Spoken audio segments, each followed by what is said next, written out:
Hello and welcome back to more Spongebob Squarepants Battle for Bikini Bottom, where last time we tackled the first part of Goo Lagoon, concluding with us heading up to the top of the sandcastle right here, and today we're going to be continuing into the second part of Goo Lagoon, beginning by heading off into Lagoon Sea Caves right over here.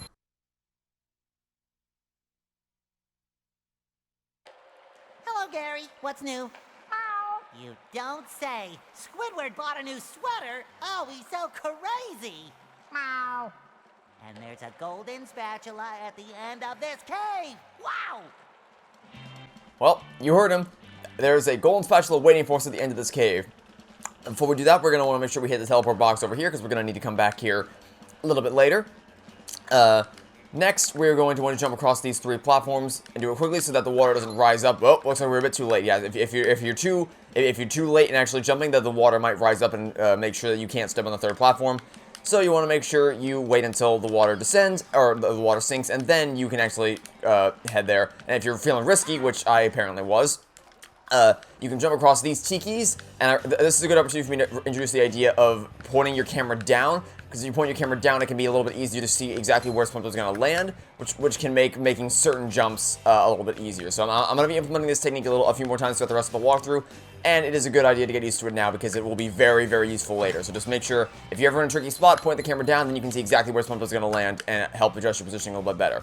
Now, before we go too far, you want to make sure you hop down here. I didn't intend to get the sock and die. I thought the water would be low enough to the point, or I thought the water level would be low enough to the point where I could actually stand down there. I was wrong.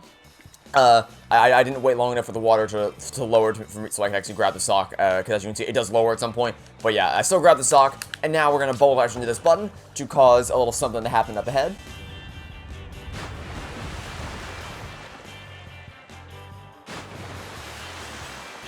Yes, there's a bunch of buttons that we're going to be able to press throughout the rest of this cave that will cause us to drop from the ceiling and open up new pathways for us. So for the time being, the only path we can take here is to the right-hand side, so you want to bubble bash into this piece right here, so that you can make your way over to the right-hand side. There's no point bubble bashing this one over here because we can't go that way yet, so just make sure you focus on going to the right.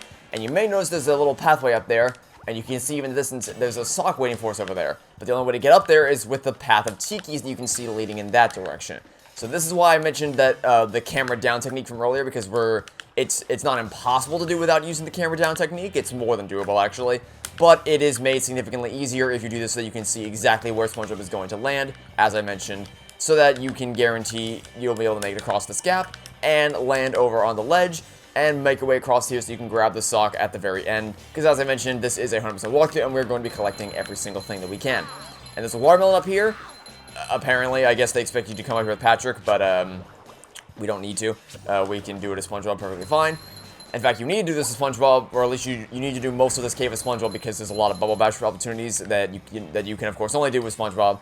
But there is one thing that we need to do with Patrick at the very end of the cave that I'll be sure to talk about when we finally get there. For the time being, you just want to make your way over across here. If you want to bypass the rolling ball section where these things fall from the top of the cave out of that little hole up there, then you can just jump across these tikis and then jump over to this platform like so to bypass them completely. Totally up to you. But either way, you want to make sure you bubble bash that so that you can cause this to fall from the ceiling and keep making your way across the caves like so. Until you get over here, wait for the water level to lower so it's safe to jump here and then up here. And then there's another button that we need to press over by the checkpoint flag just past it. You can see it in the distance by the drawings on the wall. Knock out these robots like so, and then bubble bash this to finally allow us to make our way over to the central area. So yeah, that was basically just one giant loop to carry us back to where we were initially. This is the platform that we used to bash over in that direction previously. But now we can actually bash this one, because now it's safe for us to go to the central island and hit one final button to cross the area and grab the golden spatula waiting for us at the very end of the cave. You can see in the distance over there, which I missed the monsoon. Don't worry about it. We'll get him on this attempt, like so. There we go. Now hit this button. You can see a sock over there. You can probably guess exactly how we're going to get that based on what I said earlier. Bubble bash the button, and now the pathway has opened for us to be able to access the final golden spatula of the Lagoon Sea Caves. So let's go ahead and make our way over here and collect our reward for traversing through these caves. The golden spatula is now ours. And you can see a little bit of a freezy fruit over there. You may remember that earlier I mentioned that there is one thing that we absolutely have to do as Patrick and can't do as SpongeBob. And you may also remember there's a sock earlier that is floating on the water. You see where I'm going with this? Hop back in the teleport box to warp back to the beginning of the cave, then switch to Patrick, thanks to the courtesy of the bus stop, jump back into the box, and then you'll pop out right next to the Freezy Fruit. So what you want to do is pick up the Freezy Fruit, then toss it into the lake, and then make your way across the lake as quickly as you can. You have 18 seconds to go, which is more than enough time to make your way around all these platforms, get behind this little section of the cave, grab the sock, then turn yourself around, and hurry back to get back to the end of the cave. You don't have to go across, you don't have to skate across if you don't like, or if you could just jump up onto the platform at any opportunity if you don't think you have enough time to make it to the end. But I like to skate forward as long as I can because obviously skating slightly increases your movement speed. Anyway, I was going to stay as Patrick for this next session, and when we're going to go to the Lagoon Pier.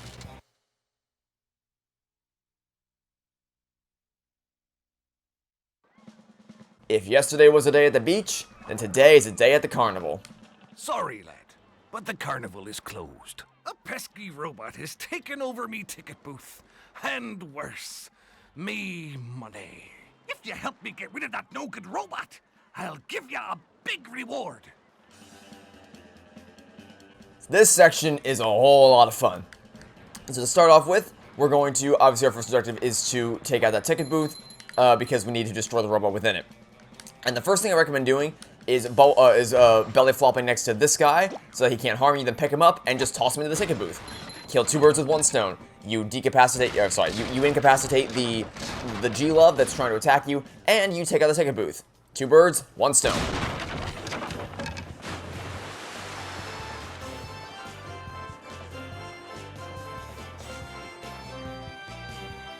Now, if you want to, you can jump onto the Ferris wheel and kind of ride it around for a bit, which, you know, it can be kind of fun to do. But there's no real practical reason to do it. There's nothing to this. It's just kind of a fun thing you can do. But, you know, it's there if you want to. I do recommend you take out the Duplicatotron if you ever need to come back for any reason that there's no robots that can spawn in. So make sure you take that out. Next, we're going to head down here and play a little game of Whack-A-Mole, or rather, Whack-A-Tiki, if you will. Take out the hammer so that you don't have to deal with them. And pick up this watermelon. And then hit the button to activate the game. And it's pretty simple.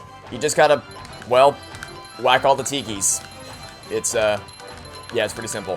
But it can be a little tricky because they don't stay up forever. They do disappear into the ground after a certain amount of time. So you just gotta make sure you hit them all as quickly as you can so that they don't get a chance to disappear. And your reward for doing so will be this sock. So, pretty neat little thing you can do. Anyway, we're gonna go ahead and keep moving upward. And there's two routes you can take. You can either go left, which is the normal, boring way, or you can go to the right. Actually, before you go to the right, you want to either way, regardless of which way you pick, you want to hit the Thunder Tiki. Or you can go the fun way, which is to go across the spinning teacup ride. Which, again, there's no real practical reason to do this other than to grab yourself a little bit of extra health if you need it. But there's no practical reason to take the spinning teacups, but I mean, it's still a lot of fun to head on through here. The carnival section of this game is just a blast.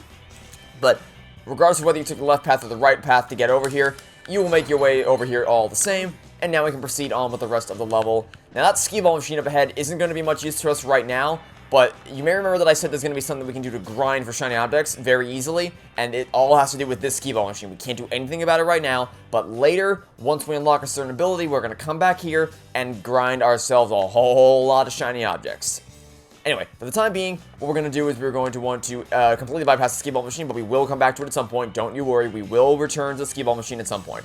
Pick up this watermelon, and then quickly skate your way to the end of this platform and completely ignore every robot that stands in your way. Then let go of the stick slightly before you reach the end so you don't skate off the edge. Throw the watermelon when the hands appear to knock out the Duplicatotron, and grab the sock that appears as your reward. Because so you don't want to hold the left stick the entire time, because if you do, then you might just skate off the edge. Because obviously, when you let go of the left stick, you still carry a little bit of momentum with you. So you want to make sure you let go just a little beforehand so that you don't skate off the edge. Anyway, now that we've taken care of that, we're going to jump our way up here. And you can see a golden spatula waiting for us a little bit down there, which we will get in just a moment. What we want to do is first pay the clam 200 shiny objects in order to unlock a trampoline, which will take us up to a bungee up above us, when we can actually use to bungee down to that golden spatula.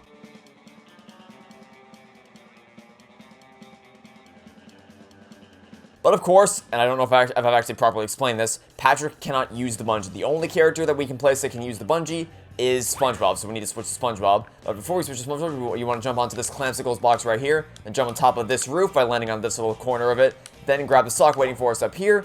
And now, which this part's totally optional by the way, but if you want to, you can hop on the slide and just have some fun.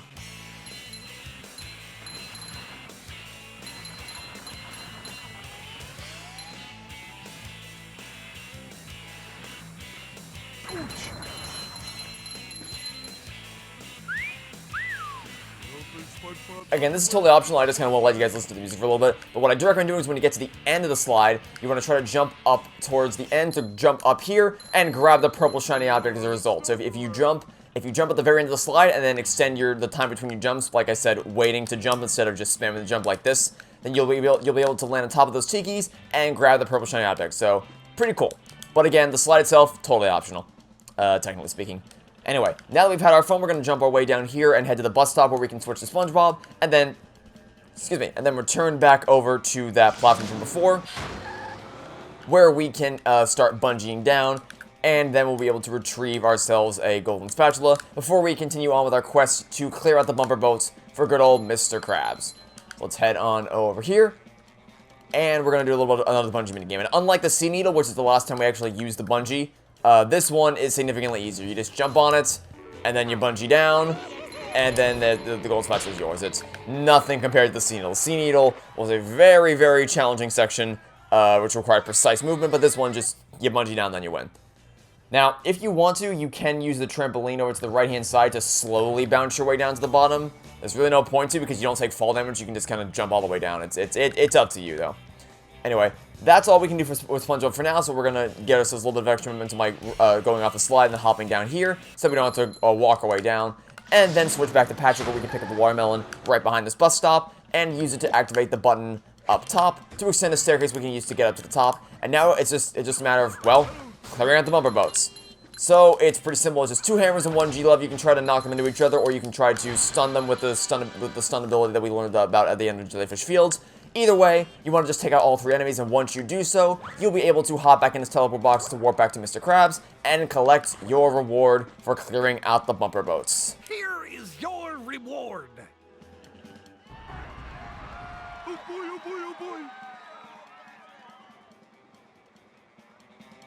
Now all that's left for us to do is return to where we were just a second ago, because there is one more golden spatula you may see. We have all the socks, but there's still one more golden spatula we've yet to unlock, hidden underneath the pier, all the way in the distance. You may have seen it actually a little bit earlier. So how are we going to get this? Well, keep playing as Patrick, activate his checkpoint flag just in case you need it for later, then grab the Freezy Fruit, toss it into the lake, and then make a beeline straight for the end. You can, if you want to. There are other Freezy Fruits that you can use to kind of recharge the time, or like refill the timer that the lake stays frozen for.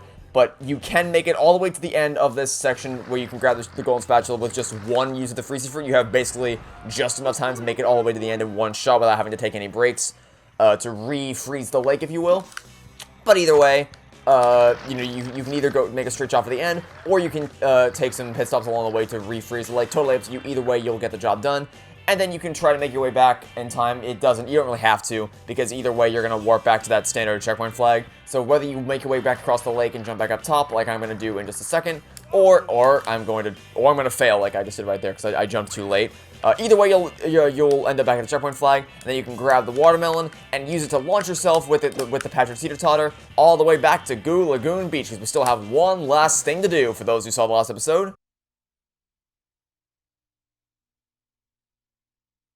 And that is finish what we started, which is to knock out that stupid robot at the top of the boxes. As you recall from last episode, we connected all the towers so that the sun is shining in this direction, but we didn't finish the quest. There's only one thing we have to do, is to switch characters back to Spongebob, courtesy of the bus stop, and then bubble bash this button on the right side to redirect the sunbeam and knock that robot off his tower.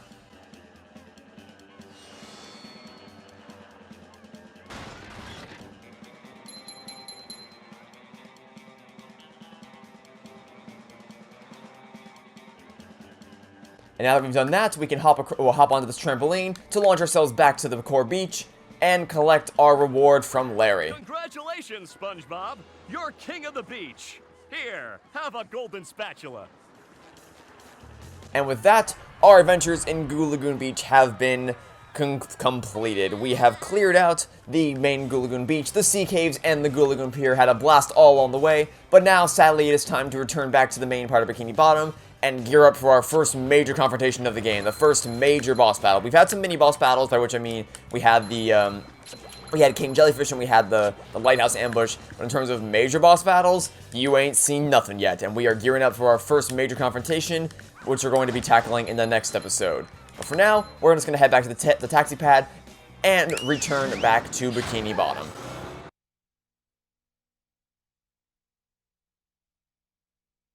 Of course, before we head out, before I end the episode, we're going to go ahead and return to Patrick and exchange 10 stocks for a golden spatula. Wow, SpongeBob, you found some! Now they're back home, safe where they belong. Here's your golden back scratcher.